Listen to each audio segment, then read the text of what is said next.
Mark Morpurgo, you are a committee member of the Lochgoilhead Fiddle Club. Mm-hmm. When did it start? We started the fiddle workshop tail end of 2002, beginning of 2003. What happened was, my wife, I'm not a fiddler by the way, I'm not a musician, and when we moved here to live, she decided that she really didn't want to schlep up to Glasgow every single week for a class. So it would be nice if she could get half a dozen people together to play.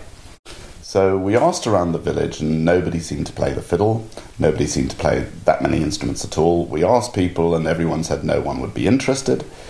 But we took the bull by the horns and we borrowed some fiddles from Glasgow Fiddle Workshop and a tutor for the day.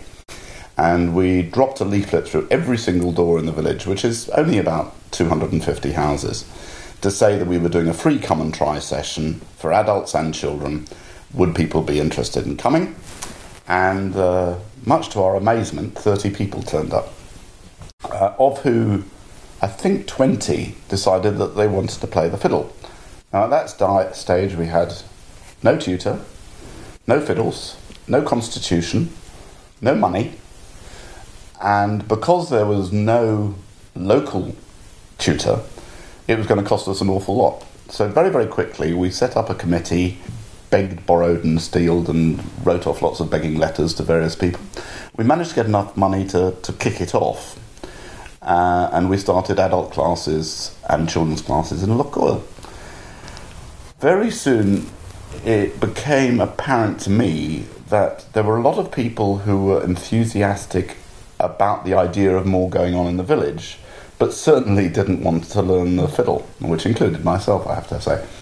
So we decided that what we could do is put on a series of concerts with top-class professional musicians.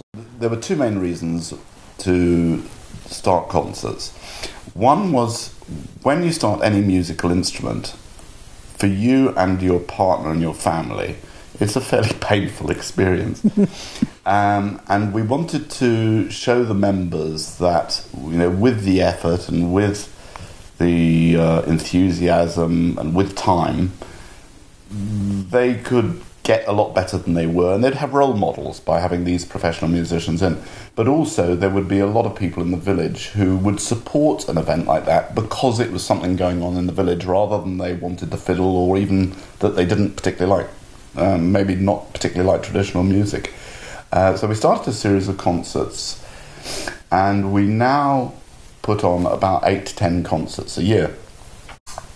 We also found that very soon we were attracting people in from outside the village, which was good for tourism, it was good for business, but we also realised there were a lot of communities around, like Strucker, Cairndow, Ardrishaig, Strone, who may not have had that much traditional music before, but would like to give it a try. So we went into partnerships with other local groups to put on events there. And the whole thing, frankly, grew like topsy. It was quite unintentional. I mean, the idea was just to have a few people to play with, and it's ended up really as a full-time charity job for myself, my wife, and now our committee. And so from that, we approached Argyll and Bute and said that although we were teaching, we were teaching a few children on Saturday morning, there was no way we could expand it beyond Lochgoilhead, or expand it beyond people who were prepared to travel to Lochgoilhead for the day, which is a big commitment for parents because it's basically the day out for them waiting for their children to have a class. And we proposed to Argyll and Bute that under the YMI scheme, which was brought in to insist that every primary 5 child was going to be able to have musical education. I think I'm right in that. And in the end, we got effectively a contract with Argyll and Bute to provide fiddle tuition to 4 local primary schools. And